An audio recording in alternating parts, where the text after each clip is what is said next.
Shalom, selamat pagi jemaat yang dikasihi Tuhan. Pada hari ini kita boleh berkumpul kembali di dalam ibadah kita secara online. Kita bersyukur kepada Tuhan yang karena kebaikannya kita telah tiba di minggu yang terakhir di tahun 2020.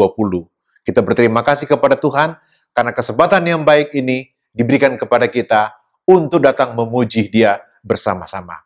Oleh sebab itu, mari saya mengajak kita menyiapkan hati kita sekalian. Kita akan tabiskan ibadah ini dan kita akan buka di dalam doa.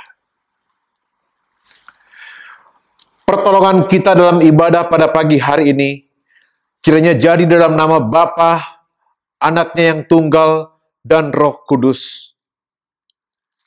Ya Tuhan, Bapa di surga yang kami sembah di dalam Yesus Kristus, Anak-Mu yang tunggal, kami datang bersyukur Tuhan, sebagai jemaat-Mu, sebagai umat-Mu, karena kami telah merasakan pimpinan Tuhan sepanjang minggu yang sudah berlalu, bahkan hampir setahun akan berlalu Tuhan, Engkau membawa kami pada hari Minggu yang terakhir ini untuk datang beribadah kepada Tuhan. Kiranya Tuhan mengampuni segala dosa kami, melayakkan hidup kami, supaya kami layak memuji Tuhan, dan kami juga boleh mendengarkan berkat daripada firman-Mu. Terima kasih Tuhan. Kami membuka ibadah kami pada pagi hari ini di dalam nama Tuhan Yesus. Amin. Jemaat yang dikasihi Tuhan, kita sudah mengalami pimpinan Tuhan hingga berada di minggu terakhir pada tahun 2020 ini. Oleh sebab itu, kita memanfaatkan waktu untuk beribadah ini dengan seoptimal mungkin. Oleh sebab itu, saya ingin mengajak saudara-saudara untuk mengenang bagaimana Tuhan telah memimpin sepanjang tahun. Kita menyanyikan sebuah pujian yang semua kita sudah tahu, yaitu Tuhan adalah gembalaku.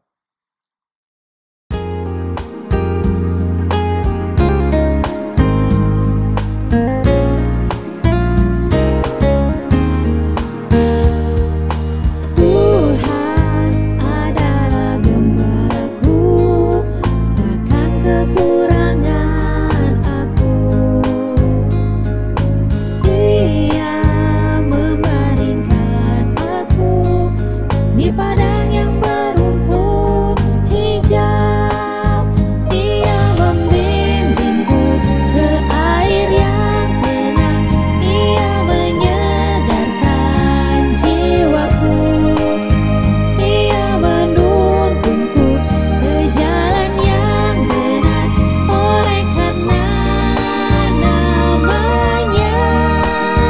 Sekalipun aku berjalan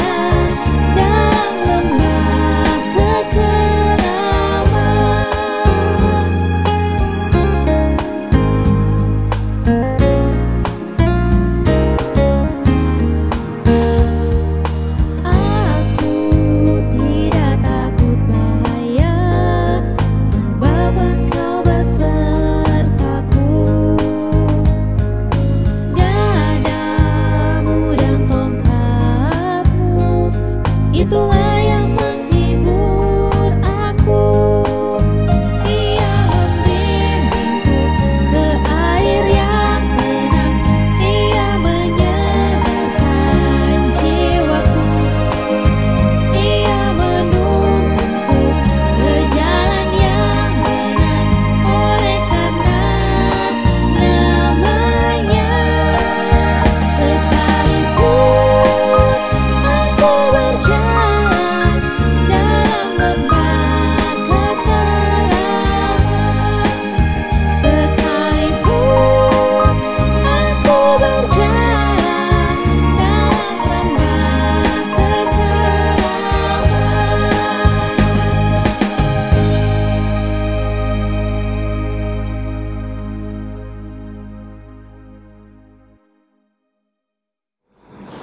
Saudara-saudara, tiba saatnya kita ingin mendengarkan, merenungkan sebahagian daripada firman Tuhan. Mari kita berdoa terlebih dahulu.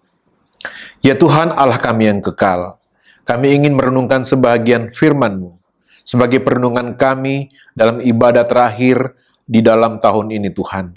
Tolonglah kami supaya kami mampu memahami akan firman-Mu. Ampuni dosa kami, dan urapi kami dengan kuasa Roh-Mu yang kudus, terlebih kepada hamba-Mu yang sederhana ini. Kami akan mendengarkan firman-Mu di dalam nama Tuhan Yesus. Amin. Saudara-saudara, sebagaimana lagu tadi kita sudah dengarkan, nyanyikan bersama, maka di dalam ibadah kita pada minggu yang terakhir di tahun 2020 ini, saya mengajak kita sekalian akan merenungkan sebuah mazmur yang ditulis oleh Raja Daud, mazmur yang sangat terkenal, yaitu Mazmur nomor 23, atau Mazmur pasalnya yang ke-23. Mari kita ikuti pembacaan firman Tuhan. Saudara-saudara yang di rumah boleh membuka Alkitab dan membaca dan menyimak apa yang saya bacakan. Mazmur 23. Oleh Lembaga Alkitab memberikan judul untuk perikop Mazmur ini, Tuhan Gembalaku yang Baik. Mazmur Daud. Tuhan adalah gembalaku, takkan kekurangan aku. Ia membaringkan aku di padang yang berumput hijau. Ia membimbing aku ke air yang tenang. Ia menyegarkan jiwaku. Ia menuntun aku di jalan yang benar oleh karena namanya. Sekalipun aku berjalan dalam lembah kekelaman, aku tidak takut bahaya, sebab Engkau besertaku. Gadamu dan tongkatmu, itulah yang menghibur aku. Engkau menyediakan hidangan bagiku di hadapan lawanku. Engkau mengurapi kepalaku dengan minyak. Pialaku penuh melimpah. Kebajikan dan kemurahan belaka akan mengikuti aku seumur hidupku. Dan aku akan diam dalam rumah Tuhan sepanjang masa. Sampai sedemikian pembacaan firman Tuhan kita pada pagi hari ini. Saudara-saudara, saya ingin kita merenungkan dari pasal 23 ini ayat 1 sampai yang keempat saja. Karena ayat kelima itu menceritakan hal yang lain. Jadi saya akan membawa kita untuk merenungkan 4 ayat dari pasal 23 ini. Saudara-saudara yang dikasihi Tuhan, tadi dalam pembukaan saya menyampaikan bahwa kita bersyukur karena Tuhan begitu baik. Kita semua boleh melewati hampir sepanjang tahun 2020 ini, di mana kurang lebih 10 bulan kita menghadapi suatu cobaan yang cukup berat, yaitu pandemi COVID-19. Saudara-saudara, mazmur yang kita dengar tadi adalah mazmur yang ditulis oleh Raja Daud. Di dalam ayat yang pertama, Daud mengawali dengan kata Mazmur Daud. Kata Mazmur di sini dalam bahasa yang asli merupakan pujian. Jadi Mazmur ini ditulis oleh Daud sebagai pujian dia kepada Tuhan. Saudara-saudara, kemudian kalimat berikutnya dari ayat pertama mengatakan, Tuhan adalah gembalaku. Mari, coba kita ingin melihat kalimat yang singkat ini. Tuhan adalah gembalaku. Tuhan yang dipakai di dalam bahasa asli ini adalah Yahweh. Yahweh ini merupakan Allahnya orang Israel. Allah yang menuntun umatnya, menuntun umat Israel di dalam perjalanan hidupnya. Saudara-saudara, Daud kita tahu bahwa latar belakang dia juga adalah seorang gembala dulunya sebelum dia menjadi raja. Pengalaman hidupnya, sejak dia masih remaja yang sudah menggembalakan kawanan domba ayahnya, sampai dia berperang melawan Goliat, mengalahkan Goliat, kemudian dipilih oleh Tuhan menjadi raja. Di dalam kehidupannya, dia mengalami pasang surut kehidupan yang boleh dikatakan cukup bombastis. Kenapa saya katakan demikian? Berbagai hal dia alami. Bukan hanya kemenangan-kemenangan, tetapi dia juga mengalami banyak kesulitan di dalam hidupnya. Oleh sebab itu, ketika dia menulis Mazmur ini, yang merupakan pujian Daud kepada Tuhan, maka dia mengambil pengalaman dia sebagai seorang gembala untuk menggambarkan Tuhan sebagai gembala kehidupannya. Tuhan adalah gembalaku. Kata Yahweh tadi, dalam penggunaannya, ketika orang Israel menggunakan kata Yahweh, itu menggambarkan hubungan personal. Ada hubungan pribadi antara Daud dan Tuhan. Di dalam ayat-ayat Alkitab yang lain, kita pernah membaca bahwa Tuhan sendiri pernah mengatakan bahwa akulah gembala dan umatnya adalah kawanan dombanya. Jadi bagi umat Israel, Tuhan adalah gembala dan mereka adalah domba-dombanya. Tetapi kali ini, kita belajar dari Mazmur Daud. Daud mengatakan, Tuhan itu adalah gembalaku. Berarti, ini adalah pengalaman Raja Daud. Pribadi dia, personal dia, bagaimana dia merasakan Tuhan Israel sebagai gembala kehidupan dia sebagai pribadi. Saudara-saudara, kalau kita berbicara ada hubungan pribadi atau hubungan yang personal, biasanya di sana itu ada suatu komitmen. Dan komitmen itu membutuhkan pengorbanan. Jadi, sebagai gembala, Tuhan dirasakan oleh Daud bahwa Tuhan itu juga berkorban bagaimana menjaga kehidupan Daud supaya dia yang terancam kadang-kadang suatu waktu dia bisa diselamatkan. Gembalaku di sini di dalam Alkitab Perjanjian Lama seperti dikatakan tadi bahwa Allah dianggap oleh orang Israel sebagai gembala.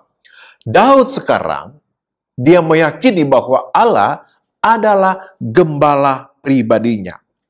Nah, sebagai gembala ada beberapa fungsi yang dirasakan oleh Daud. Yang pertama, sebagai gembala, Tuhan dianggap sebagai pemimpin atas hidup Daud. Yang kedua, sebagai gembala, Tuhan adalah pemelihara kehidupan daripada Daud. Dan yang ketiga, sebagai gembala, Tuhan adalah pelindung daripada Daud dikala dia membutuhkan pertolongan. Dan sebagai gembala, Tuhan juga adalah pencari dikala domba-dombanya itu tersesat. Nah, sebagai pemimpin, ketika Daud menganggap Tuhan adalah gembala dan Tuhan adalah pemimpin, berarti Tuhan tahu atau Daud tahu bahwa hidupnya itu tidak bisa dia pimpin sendiri. Dia membutuhkan pimpinan dari Tuhan. Lalu, sebagai pemelihara, Daud meyakini bahwa Tuhanlah yang memelihara kehidupan Daud di dalam segala kebutuhannya. Dan sebagai pelindung, ketika ada ancaman-ancaman, maka Daud merasakan perlindungan Tuhan. Dan kadang-kadang juga, sebagai domba yang bisa hilang, maka Daud menganggap Tuhan itu adalah pencari. Saudara-saudara, Daud kita tahu dia punya pengalaman berperang yang hebat, ya, banyak yang dia kalahkan. Tetapi ketika dia menggambarkan bahwa Allah adalah gembalanya, berarti dia memposisikan dirinya adalah sebagaikan seekor domba. Saudara, sedikit mengenai domba. Domba ini adalah binatang sebetulnya yang lemah, ya. Mereka penurut, ya. Tetapi mereka rentan dan mereka butuh seorang pelindung.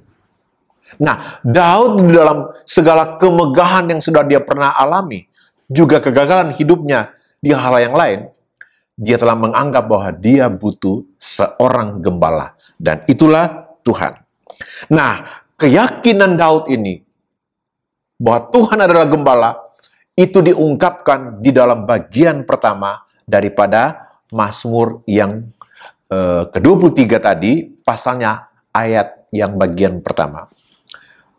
Kemudian, karena alasan itulah, masih di ayat yang pertama, maka ada statement daripada Daud, tak akan kekurangan aku. Dia tidak akan mengalami kekurangan. Saudara-saudara, apa yang kita boleh pelajari dari ayat 1 ini? Daud tidak mengatakan, kalau kita dipimpin oleh Tuhan sebagai gembala, maka kita akan limpah hidupnya selalu. Tidak. Tidak. Tetapi Raja Daud mengatakan, dia tidak mengalami kekurangan. Ini pelajaran yang indah yang boleh kita petik daripada kehidupan Daud yang diungkapkan di dalam ayatnya yang pertama. Lalu dalam ayat yang kedua, Daud mengatakan, ia membaringkan aku di padang yang berumput hijau. Saudara-saudara, Daud punya pengalaman. Ketika pagi hari, dia perlu membawa domba-dombanya mencari makan di padang-padang. Ya. Dia membawa di mana ada padang yang ada rumput, supaya domba-dombanya bisa makan.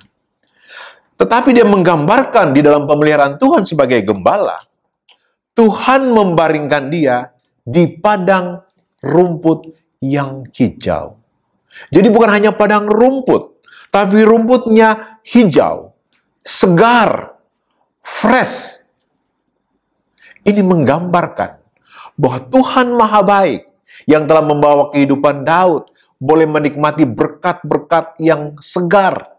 Ya, bahkan Raja Daud menggunakan kata membaringkan.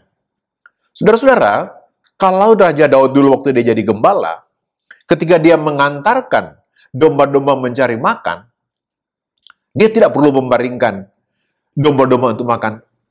Tapi domba-domba bisa makan sendiri. Tapi yang menarik kenapa Raja Daud menggunakan dia, Tuhan membaringkan aku di padang rumput. Ada pengertian yang dalam di sana. Bahwa Tuhan sendiri yang membawa Daud supaya dia boleh menikmati kenyamanan dengan membaringkan dia di tempat yang ada makanan yang digambarkan tadi sebagai rumput yang hijau, yang segar. Inilah sebuah kelimpahan yang dialami oleh Raja Daud. Dia merasakan bahwa Tuhan sebagai gembalanya membawa dia ke padang rumput yang hijau. Lalu kalimat berikutnya mengatakan di dalam ayat yang kedua, ia membimbing aku ke air yang tenang. Kalau rumput tadi menggambarkan makanan yang segar, ada kebutuhan biologis lain, kebutuhan jasmani lain oleh domba-domba, juga oleh Daud, yaitu kebutuhan air untuk minum. Tetapi di sini Raja Daud mengatakan, dia dibimbing ke air yang tenang. Bisa dibayangkan, ya, bukan cuma sekedar air, tetapi Raja Daud mengatakan itu air yang tenang, supaya dia bisa menikmati ketenangan hidup di sana. Nah, inilah berkat-berkat jasmani yang dialami oleh Daud dalam kehidupan dia ketika dia merasa dipimpin oleh Tuhan sebagai gembala kehidupannya. Lalu kita maju di ayatnya yang ketiga. Ayat yang ketiga mengatakan, ia menyegarkan jiwaku.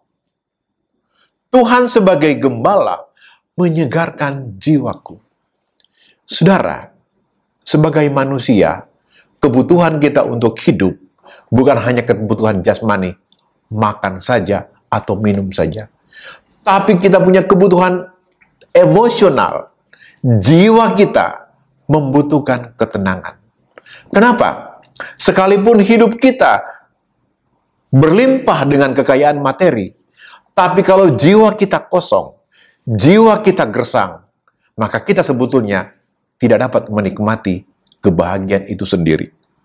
Nah, Raja Daud mengatakan bahwa Tuhan sebagai gembalanya menyegarkan jiwaku.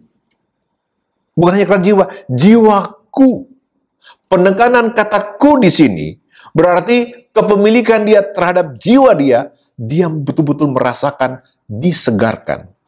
Disegarkan di sini ada arti lain, yaitu dipulihkan. Saudara-saudara, dalam kehidupan kita sebagai anak Tuhan, kita juga seringkali jiwa kita yang kering kerontang, bahkan kita kelelahkan. Kita membutuhkan pemulihan, kesegaran baru dari Tuhan. Itulah Tuhan kita, gembala kita, yang digambarkan oleh Daud, yang memberikan pemulihan di dalam kehidupan atau jiwanya. Lalu masih dalam ayat yang ketiga, Daud menulis, Ia, yaitu Tuhan, menuntun aku di jalan yang benar. Tuhan di sini fungsinya menuntun kita, menuntun Daud dalam kehidupan yang benar. Saudara, dalam kehidupan ini ada banyak jalan yang kita hadapi setiap hari. Oleh sebab itu kita membutuhkan tuntunan Tuhan, karena hanya Tuhan sebagai gembala kita yang boleh menuntun kita di jalan yang benar. Kalau kita tidak bersandar kepada gembala, kepada Tuhan, maka Daud mengatakan itu tidak dituntun di jalan yang benar. Jadi kebutuhan akan tuntunannya jalan yang benar, di jalan yang Tuhan sudah atur tersebut, itu adalah kebutuhan daripada setiap anak-anak Tuhan, kebutuhan kita sekalian. Kalimat itu masih ada lagi, kata, oleh karena namanya, oleh karena nama Tuhan. Apa artinya ini? Oleh karena nama Tuhan berarti itu adalah alasan bahwa Tuhan menuntut umatnya, Tuhan menuntut Daud, itu adalah demi Tuhan sendiri. Jadi di sini ada kepentingan Tuhan, bukan hanya kepentingan Daud, bukan hanya kepentingan kita. Tapi itu adalah demi nama Dia. Betapa indah ayat yang kita baca ini, ya. Ketika Daud mengatakan, dia menyegarkan jiwaku, memulihkan jiwaku sebagai kebutuhan emosional kita, lalu menuntun di jalan yang benar. Karena ada banyak jalan yang tentu tidak benar, dan hanya Tuhan yang tahu jalan mana yang benar. Jadi pada ayat yang kedua dan yang ketiga tadi, kita melihat bagaimana pemeliharaan Tuhan terhadap Raja Daud dalam kehidupan dia, dari sisi materi, tidak kekurangan makan minum, ya, jiwanya disegarkan, ada di jalan Tuhan. Nah, ayat yang terakhir yang kita mau ingin renungkan adalah ayat yang keempat. Coba kita dengarkan. Sekalipun aku berjalan di dalam lembah kekelaman, aku tidak takut bahaya. Kalau tadi Raja Daud sudah mengatakan tuntunan Tuhan yang begitu indah, di ayat yang keempat ini, dia membawa atau dia menjelaskan bagaimana Tuhan juga ternyata telah menjaga Daud ketika Daud harus berjalan di dalam lembah kekelaman. Saudara, ayat ini memberikan pelajaran, ikut Tuhan tidak selalu senang.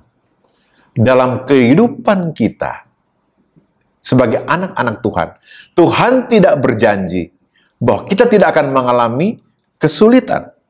Ya, tidak kesulitan. Kita semua tahu, di seluruh dunia tahun ini mengalami yang namanya pandemi gara-gara virus COVID-19. Banyak yang dalam penderitaan, banyak dalam kesusahan. Inilah juga gambaran dari ayat yang keempat tadi, bahwa kita sedang berjalan di dalam lembah kekelaman. Lembah itu berada di bawah. Berarti, kadang-kadang kehidupan kita juga itu ada di dalam posisi yang di bawah, dalam lembah kesulitan. Ya. kita dalam kesulitan keuangan, kita dalam kesulitan kesehatan, kita dalam kesulitan hubungan dengan orang-orang yang kita kasihi. Itu gambaran daripada lembah kekelaman, ya. Tetapi Raja Daud mengatakan di sini, aku tidak takut bahaya. Dia mengatakan sekalipun dia mengalami lembah kekelaman, dia tidak takut bahaya. Kita tahu dalam kehidupan Raja Daud, ketika dia masih gembala, dia masih seorang remaja, untuk menyelamatkan domba yang dia jaga, dia harus berkelahi dengan singa dan beruang. Ada bagian Alkitab yang mengatakan bahwa dia bisa memukul singa dan beruang, sehingga mereka bisa dikalahkan. Lalu ketika juga dia menghadapi Goliat, dia bisa mengalahkan. Ketika dia sudah raja pun, dia harus berperang. Bahkan dia pernah melarikan diri karena takut kepada anaknya Absalom. Itu sebagian daripada kehidupan-kehidupan kelam daripada Raja Daud yang dia gambarkan ada di dalam lembah kekelaman. Tetapi oleh keyakinannya, Raja Daud mengatakan, aku tidak takut bahaya. Ya. Jadi ketika mengatakan aku tidak takut bahaya, sebab engkau besertaku. Alasan pertama, sebab Tuhan yang adalah gembala menyertai dia. Tetapi ada alasan kedua yang lebih khusus lagi. Apa itu? Ketika dikatakan di sini, gadamu dan tongkatmu itulah yang menghibur aku. Apa gadamu itu? Gadamu itu sebetulnya seperti kayu yang biasa dipakai oleh para gembala-gembala untuk memukul. Kalau ada misalnya singa atau beruang yang datang ingin menerkam, maka dia akan menggunakan gada itu untuk supaya bisa memukul musuhnya. Raja Daud menggambarkan di sini bahwa Tuhan dengan gadanya Tuhan, ya lihat gadanya Tuhan. Lalu ada tongkat, tongkat yang digunakan oleh gembala-gembala di Israel pada waktu itu cukup panjang, mungkin 1 meter lebih. Di ujungnya itu ada lengkungan. Itu ada fungsinya. Saudara-saudara, waktu seorang gembala menggembalakan dombanya, misalnya di malam hari, maka domba itu perlu dituntun. Nah, seorang gembala, dia akan menggunakan tongkat itu, ujungnya, untuk menggiring domba-domba, misalnya supaya mereka bisa masuk ke kanan. Kadang-kadang juga, ujung daripada tongkat itu digunakan oleh gembala untuk mengelus-elus dombanya sebagai ungkapan kasih sayang, ya, sebagai ungkapan kasih sayang. Dan ujungnya yang melengkung itu akan digunakan oleh gembala ketika ada domba yang tersesat, maka gembalanya akan menggunakan lengkungan yang ujung itu untuk menarik gembalanya supaya dia jangan tersesat. Saudara, betapa indahnya Tuhan mempunyai alat yang digambarkan oleh Raja Daud sebagai gadamu dan tongkatnya Tuhan yang digunakan, itu yang menghibur Raja Daud karena dia tidak akan tersesat. Saudara-saudara, ada banyak alat-alat yang bisa digunakan oleh Tuhan supaya kita sebagai umatnya jangan sampai tersesat. Kita mendengarkan khotbah, kita membaca renungan, membaca firman Tuhan, kita mendengarkan nasihat dari orang-orang lain, itu juga merupakan tongkat dan gadamu yang Tuhan pakai. Jadi saudara-saudara, dalam perenungan kita pada pagi hari ini yang boleh kita bawa, bahwa sepanjang tahun 2020, Tuhan sudah membimbing kita bagaikan gembala, sebagaimana dialami oleh Raja Daud. Itu juga yang kita akan yakini, bahwa memasuki tahun depan, kita tetap dipimpin oleh gembala kita yang agung. Amin.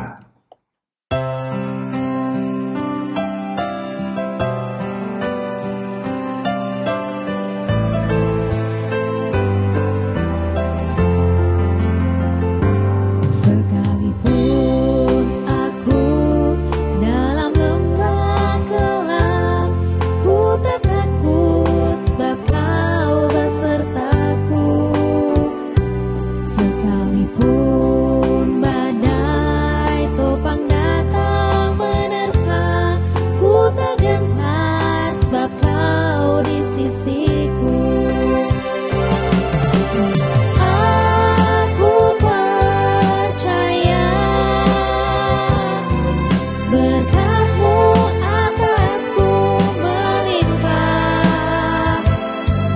Kebajikan, kemurahan selalu mengikutiku.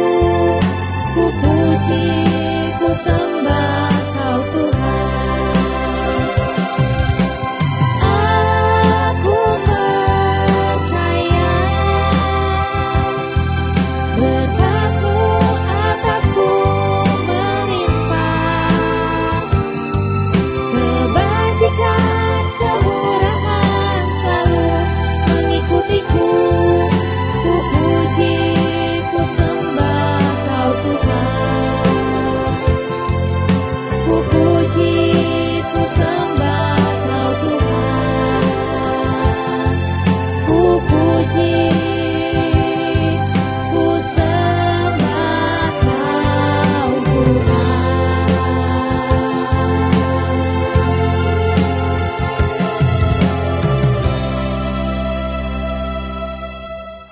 Jemaat yang dikasihi Tuhan, kita akan berdoa syafaat dan juga sebentar kita akan mendoakan persembahan yang nanti jemaat akan bawakan. Oleh sebab itu, masing-masing boleh mempersiapkan persembahan untuk dibawa pada waktu ibadah atau bisa juga ditransfer ke rekening bendahara daripada majelis kita. Mari kita berdoa. Allah kami yang hidup, kami bersyukur Tuhan, karena Engkau memperkenankan kami mendengarkan lagi sebagian firman-Mu. Kami berterima kasih Tuhan boleh belajar dari Daud bagaimana dia mengalami kehidupan yang dipimpin oleh gembala, yaitu Tuhan sendiri. Kami juga Tuhan, merasakan pimpinan Tuhan. Engkau adalah gembala kehidupan kami. Kami bersyukur Tuhan, sepanjang tahun ini Engkau tetap memimpin kehidupan kami. Engkau mengizinkan kami melewati tahun yang penuh dengan kesusahan ketika kami mengalami pandemi COVID-19. Kami percaya Tuhan, sebagai gembala kami, Engkau tidak pernah membiarkan kami. Oleh sebab itu, kami menyerahkan akan seluruh jemaat GGP Kanaan, mulai dari Bapak Gembala, para majelis, dan semua anggotanya Tuhan. Biar hanya Tuhan yang akan menolong kami. Kami berdoa buat mereka yang membutuhkan pertolongan karena dalam keadaan tubuh yang lemah. Tuhan, biar Tuhan menjamah juga. Begitu juga Tuhan ketika ada di antara jemaat yang membutuhkan pertolongan Tuhan. Karena mungkin mereka ada kebutuhan-kebutuhan khusus. Tuhan menolong Tuhan. Terlebih Tuhan, ketika kami mengalami kesulitan ekonomi, kepadamu Tuhan sebagai gembala kami, kiranya Tuhan menolong kami. Juga kepada gereja-gerejamu, kepada umatmu di seluruh dunia Tuhan menolong. Kami juga berdoa buat bangsa dan negara kami, pemerintah kami Tuhan, yang saat ini Tuhan sedang bekerja keras Tuhan, bagaimana bisa menanggulangi akan pandemi COVID-19 ini. Begitu juga Tuhan dan pemulihan ekonomi, biar Tuhan menolong. Terima kasih Tuhan, terima kasih. Berikan kami iman yang teguh, ketika dalam beberapa hari ke depan kami akan memasuki tahun yang baru. Biarlah iman kami Engkau kuatkan selalu Tuhan. Terpuji namamu.